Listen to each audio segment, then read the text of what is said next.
os queremos dar algunos consejos de cómo afrontar la noticia de que tu animal, tu perrito, tiene un cáncer. Si quieres apoyarnos, por favor, suscríbete, dale clic a suscribir y clic a la campana. De ese modo te llegarán notificaciones cada vez que saquemos un vídeo nuevo. Queremos hacer un vídeo en el que queremos ayudar al resto de propietarios a entender un poco qué significa y cómo afrontar también el que uno de nuestras mascotas, que además por norma general han pasado tiempo con nosotros porque aparecen en perritos mayores, pues de repente nos encontremos con el diagnóstico, con la noticia o como lo queramos llamar, de que el animal pues presenta un cáncer o tiene un cáncer. Yo quiero preguntar a Rosa en particular, ¿tú cómo te lo tomaste? ¿Cómo llegó a tu vida la noticia y qué repercusión tuvo? Pues me lo tomé pues muy mal. Claro, que te digan que tu fiel compañero durante 10 años se está muriendo, pues a poca gente se le puede sentar bien esto. Yo muy mal me lo tomé. Vale. Si bien es verdad que el cáncer a todos nos suena como una enfermedad horrible, es verdad que hoy en día tenemos muchas más herramientas para afrontar esta enfermedad de las que teníamos hace 15 o 20 años, donde tristemente, pues cuando nos decían hace 20 años o 25 años que un perrito tenía un cáncer, pues realmente no teníamos que hacer más allá de la eutanasia del animal. Pero es verdad que hoy en día tenemos otras cosas que hacer. Hay cirugía, como ya os hemos dicho, hay quimioterapia, hay radioterapia, hay un montón de tratamientos que se pueden hacer en mascotas. ¿Tú realmente cómo te lo tomaste? O sea, tu visión, tu posición es de hacer todo lo posible por el animal o entiendes que quizá lo mejor es eutanasiarle? Claro, yo en principio pensé que de eutanasia no, era mi perro y yo quería hacer todo lo posible para evitar su muerte, claro. Pero luego el veterinario me dijo, no se puede hacer quimioterapia, ni radio, ni operar porque está muy avanzado su estado. Sí. Y claro, estaba con un poco, ¿qué hago? Vale. Bueno, en el caso de Prat en particular, realmente sí que se ha hecho una especie de quimioterapia, ¿no? Se ha hecho un tratamiento. Cuéntanos el caso de Prat, o sea, realmente qué esperanza de vida había y cómo es su calidad de vida, que al fin y al cabo es otra cosa importante. Pues el veterinario nos dijo que duraría como mucho unos 4 meses. Dijimos, bueno, 4 meses, a la que lo estemos viendo un poquillo sufrir, pues lo vamos a sacrificar, claro, no queríamos ver al perro... Sufrir, ¿verdad? Claro, pero bueno, de los 4 meses fue mejorando poquito a poco y bueno, y hasta ahora, año y medio, pues el perro va haciendo. Se le ve muy bien, se le ve muy tranquilo y en su vida muy tranquila, pero está bien el perro. Perfecto. Es importante hablar que la esperanza de vida, o sea, realmente que a un perrito con medicación, con una quimioterapia, le podamos aumentar, por ejemplo, un año de vida, que nos puede parecer algo que es corto, pues en la vida de un perro es mucho. O sea, un año de vida en un perro es casi como unos 7 o 10 años que alarguemos la vida a una persona. Por tanto, cada día que pueda estar el animal vivo, sobre todo que tenga calidad de vida, que es muchas veces estos tratamientos van enfocados ya no solo en aumentar la calidad de vida, que es importante aumentar la cantidad de vida, perdón, pero sí que el animal tenga calidad de vida.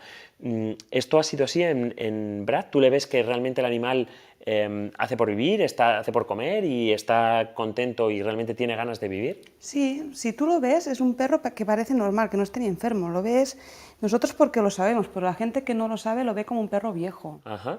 Le ha mejorado mucho la calidad de vida, sí. Es verdad que no todos los perros que tienen un tumor, pues hay por qué sacrificarlos. Muchos de ellos se puede hacer cirugía. Si podemos hacer cirugía, siempre es la mejor opción el quitar esas células que están afectando al animal. Hablamos antes también en el anterior vídeo, que os recomiendo que os miréis, sobre qué signos nos deben alertar: heridas que no curan, vómitos, diarreas, pérdidas de peso y sobre todo bultos. En las perritas tener muy en cuenta los tumores de mama, palparlas bien, estos bultitos que aparecen en las mamas y que normalmente crecen o que cambian de forma y demás, pues bueno, son cosas que nos tienen que alertar. Porque una de las cuestiones más importantes es detectarlos de un modo temprano. Cuanto antes detectemos el problema, el tumor, mejor va a ser el pronóstico de cara al futuro y más cosas vamos a poder hacer. No sé si en el caso de Brad esa detección fue ya un poco, bueno, ¿cómo os disteis cuenta que lo tenía y cómo reaccionasteis un poco a esto? Claro, nos dimos cuenta pues por eso, porque las noches no dormía, estaba todo el día chillando el perro y se veía que estaba sufriendo mucho. Y nos costó un poco de verlo, porque pueden ser tantas opciones, nos costó un poco de verlo. Cuando por fin nos lo diagnosticaron, pues bueno, nos dijeron que era un poco tarde para poder... Para hacer más cosas. Sí. Bueno, yo sé que Brad tiene, por ejemplo, medicación. ¿Qué cosas te ha costado a ti hacer o llevar a cabo del tratamiento de Brad? Darle las pastillas, porque todas las pastillas tienen su horario y para una persona es muy fácil, a las 9 te las tienes que tomar, pero para el perro, si a las 9 no tiene hambre, ¿qué haces? Vale. También entiendo, imagínate cuando te vas de vacaciones, no sé cómo lo haces. Pues no he ido de vacaciones desde entonces. Te cambia un poco la vida, tienes que estar pendiente de él. Bueno, hay varios trucos. ¿Tú cómo haces ahora para que se tome las pastillas? ¿Cómo has conseguido superar ese problema de que no se las tome?